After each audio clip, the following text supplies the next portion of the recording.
हम देख रहे हैं सामान्य विज्ञान एमसीक्यूज। प्रश्न नंबर 1, क्षार क्या है? तो इसका आंसर है ऐसा भस्म जो जल में विलय होता है, जल में विलय होता है। प्रश्न नंबर 2, भस्म क्या है? आंसर, ऐसा पदार्थ जो अम्ल से क्रिया करके लवण तथा जल बनाता है, इलेक्ट्रॉन दाता होता है। क्या करता है? अम्ल से क्रिया करके लवण तथा जल बनाता है, इलेक्ट्रॉन दाता होता है। प्रश्न नंबर 3, गैसीय तत्वों में सबसे भारी तत्व कौन सा होता है? रेडोन होता है। कैंसर उपचार में इसका प्रयोग होता है। प्रश्न नंबर 4, सर्वाधिक समस्थानिक किसके होते हैं? तो इसका आंसर है पोलोनियम के होते हैं, 27 होते हैं। प्रश्न नंबर 5, सर्वाधिक विद्युत ऋणात्मक तत्व कौन सा होता है? फ्लोरीन होता है। प्रश्न नंबर 6, क्लोरीन क्या है? एक रोगाणुनाशी है क्लोरीन। प्रश्न नंबर 7, एंजाइम क्या होते हैं? विशेष प्रकार के प्रोटीन होते हैं। प्रश्न नंबर 8, समस्थानिक किसे कहते हैं? किसी तत्व के वे परमाणु जिनकी परमाणु संख्या समान तथा परमाणु भार भिन्न भिन्न होता है, समस्थानिक या आइसोटोप्स कहलाता है। प्रश्न नंबर 9, सोडियम बाइकार्बोनेट को क्या कहा जाता है? बेकिंग सोडा कहा जाता है। प्रश्न नंबर 10, सफ़ेद स्वर्ण किसे कहते हैं? प्लेटिनम को सफ़ेद स्वर्ण कहते हैं। प्रश्न नंबर 11 है, सर्वाधिक विद्युत धनात्मक तत्व कौन सा है? फ्रेंशियम है। प्रश्न नंबर 12, सर्वाधिक विद्युत चालक अधातु कौन सा है? ग्रेफाइट है। प्रश्न नंबर 13, उच्चतम इलेक्ट्रॉनिक बंधुता वाला तत्व कौन सा है? क्लोरीन है।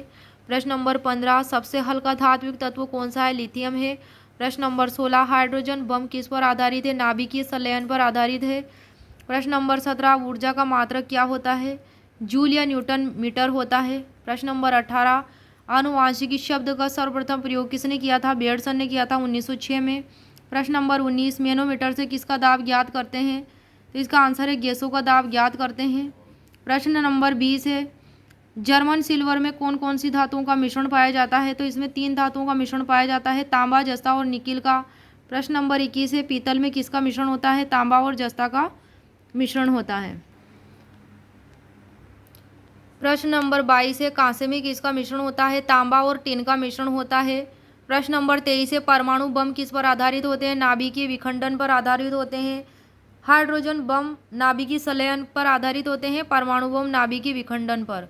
प्रश्न नंबर 24, प्रोटीन पाचन का अंतिम उत्पाद क्या होता है?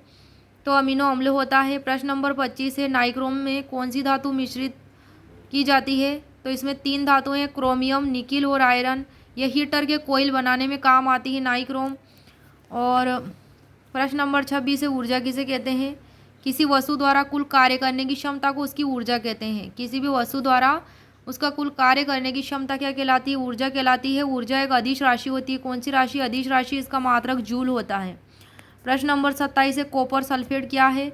ये एक जहर होता है, इसे कीटाणुनाशक के रूप में प्रयोग किया जाता है। प्रश्न 28 है, बादल और कोहरा क्या है? कोलाइडी विलियन है। प्रश्न नंबर 29 है, लाल रक्त कणिकाओं का जीवन काल कितना होता है? लगभग 120 दिन। क्वेश्चन नंबर 30 है, सबसे बड़ा शैवाल मैक्रोसिस्टिस होता है, सबसे बड़ा शैवाल। प्रश्न नंबर 31 है, पित्त नामक पाचक एंजाइम का उत्पन्न कौन करता है? उसको यकृत। पित्त नामक पाचक एंजाइम का उत्पन्न कौन करता है? यकृत। प्रश्न नंबर 32, यकृत का सबसे महत्वपूर्ण कार्य कौन सा है? रक्त में मिल जाने वाले हानिकारक रासायनिक तत्वों का नाश करता है यकृत का कार्य। प्रश्न नंबर 33, आंसू में कौन सा एंजाइम होता है? लाइसोजाइम होता है, जो जीवाणुनाशी होता है, नेत्रों की जीवाणुओं से रक्षा करता है। लाइसोजाइम जीवाणुनाशी होता है, जीवाणु से रक्षा करता है। आंसू का निकलना एक प्रतिवर्ती क्रिया है, रिफ्लेक्स एक्शन है। प्रश्न नंबर 34 है, रुधिर में रुधिर प्लेटलेट्स की संख्या कितनी होती है? 2 से 4 लाख प्रति टन घन मिलीलीटर रक्त होती है। प्रमुख कार्य है रक्त के जमने में सहायता प्रदान करना है रुधिर प्लेटलेट्स का। और रक्त का जमना एक रासायनिक परिवर्तन है जो हवा की उपस्थिति में होता है। प्रश्न नंबर 35 है, थोरियम क्या है? तो थोरियम एक प्राकृतिक रेडियो सक्रिय तत्व होता है। यह मुक्त अवस्था में नहीं पाया जाता है। यह समुद्र तट के पास मोनोजाइट के रूप में पाया जाता है। इसके क्रिस्टलों की आकृति अष्टफल की होती है। थोरियम का परमाणु क्रमांक है 90 और इसकी द्रव्यमान संख्या है 232। आवर्त सारणी के समूह 3 का तत्व है यह। इलेक्ट्रॉनिक विन्यास इसका होता है radon 6d square 7s square 6d2 7s2। यह भूरे रंग का होता है। कौन होता है? थोरियम। इसका गलनांक होता है 1145 डिग्री सेंटीग्रेड और क्वथनांक होता है 2800 डिग्री सेंटीग्रेड। घनत्व इसका 11.23 ग्राम घन सेंटीमीटर होता है। इसका उपयोग होता है मेघधोर मिश्र धातु के रूप में, एयरक्राफ्ट इंजन और रॉकेट के रूप में, नाभिकीय ऊर्जा के उत्पादन के रूप में, टंगस्टन तंतु और आर्क लैंप में इसका प्रयोग किया जाता है, कार्बनिक रसायनों में उत्प्रेरक के रूप में, photo electric cell, glow tube, electrode, incandescent gas metals में इसका प्रयोग किया जाता है। थोरियम सिल्वर सफ़ेद रंग की चमकदार धातु होती है। हवा के संपर्क में आने पर थोरियम के ऊपर ग्रे रंग की ऑक्साइड की परत जम जाती है जो धीरे धीरे काली हो जाती है। थोरियम हाइड्रोक्लोरिक एसिड में घुल जाता है। यह पाउडर के रूप में अत्यंत ज्वलनशील होता है। थोरियम धातु की खोज की थी जोन्स जेकब बर्जीलियस ने 1828 में की थी। किसने की थी? जोन्स जेकब बर्जीलियस ने 1828 में की थी। थोरियम का मोनोजाइड के रूप में सबसे बड़ा भंडार भारत के केरल राज्य में स्थित है, संसार का सबसे बड़ा भंडार। और थोरियम आवर्त सारणी के एफ ब्लॉक के लेंथेनाइड श्रेणी का प्रथम रेडियो सक्रिय तत्व है।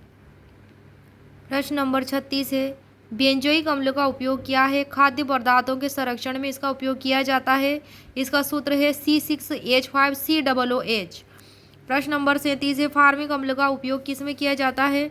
फार्मिक अम्ल का सूत्र है HCOOH। इसका उपयोग फलों के संरक्षण में किया जाता है, रबड़ के स्कंदन में किया जाता है, जीवाणुनाशक के रूप में किया जाता है, चमड़ा उद्योग में किया जाता है। प्रश्न नंबर 38 है, एसिटिक अम्ल का प्रयोग किस में होता है? तो इसका सूत्र है एसिटिक अम्ल का CH3COOH। इसका उपयोग सिर का निर्माण में होता है, खाद्य पदार्थों के प्रसंस्करण में होता है, विलायक के रूप में होता है, एसीटोन बनाने में किया जाता है।